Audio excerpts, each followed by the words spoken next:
Good morning বন্ধুরা, কেমন আছো? আশা করি তোমরা প্রত্যেকে ভালো আছো। আমিও আছি ভালো। এখন এই ভরা দুপুরবেলায় কোথায় যাচ্ছি বলো তো? যাচ্ছি মেয়ের স্কুলে।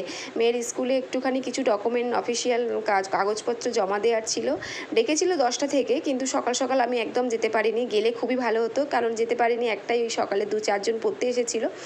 আর সেই জন্য এই এখন 12:30 কি 1:45 বাজে, এখনই বেরালাম ছাতা মাথায় নিয়ে, দরকারি কাগজপত্র হাতে নিয়ে।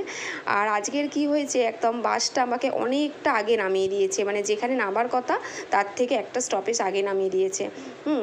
তার ফলে ওই অতটা রাস্তা আমাকে আবার হাঁটতে হয়েছে। খুব আজকে নাজেহাল অবস্থা হয়ে গেছে। এই দুপুরবেলা এমনি এত কড়া রোদ, তার উপর আবার এতটা রাস্তা হেঁটে ব্যাক করে আসা খুব মানে কষ্টকর ব্যাপার।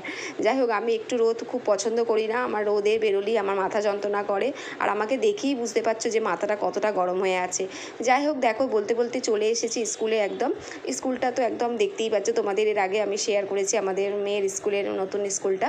আর আগের স্কুলের কি বলো তো, টিসিটা জমা দেওয়ার ছিল, আর ব্যাংকের কাগজপত্র একটুখানি, মেয়ের ব্যাংকের কাগজপত্র জমা দেওয়ার ছিল। যাই হোক, ওইগুলো একটু জমা দিতে এসেছি। আবার নেক্সট 6 তারিখ ডেকেছে। 6 তারিখে মনে হয় স্কুলে ড্রেস মাপ দেওয়া হবে, সেই কারণে আবার আসতে হবে। আজকের মেয়েকে আনিনি, কারণ হচ্ছে মেয়েকে আজকের আনতে বারণই করেছিল। শুধু গার্জেনরা এই কাগজপত্র জমা দিলেই হয়ে যাবে। আর 6 তারিখে অবশ্যই মেয়েকে নিয়ে আসবো, কারণ স্কুলে ড্রেস মাপ দেওয়া হবে। আর বলতে বলতে দেখো চলেও আসলাম স্কুলের গেটের কাছে চলে এসেছি। আর ভিড় ছিল, ভালোই ভিড় ছিল। আমি যখন গেছি মোটামুটি 12:30-1টা বাজে, তো অনেক স্টুডেন্টও এসেছিলো দেখলাম, যাদের হয়তো গার্জেনরা আসতে পারেনি কোনো কারণবশত। অনেক স্টুডেন্টরাও এসেছে, গার্জেনরাও এসেছে, প্রচুর ভিড় ছিল।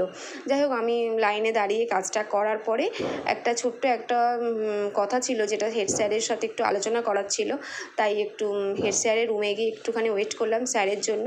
এই রুমটা আমাদের মানে কাজকর্ম হয়েছিল। এটা হচ্ছে আমাদের এই স্কুলের হেড স্যারের রুমটা। তো এখানেই আমরা সোফাতে বসেছিলাম, আমি বসেছিলাম একটু। হেড স্যার এখন ছিলেন না, একটু কিছুক্ষণের জন্য বেরিয়েছিলেন। তো হেড স্যারের সাথে কিছু ব্যাপারে কথা বলে আমি আবার বেরিয়ে আসলাম। আর আসার পথে মেয়ের জন্য একটুখানি পেয়ারা নিয়ে চলে আসলাম। চলো টাটা, পরে আবার কথা হচ্ছে।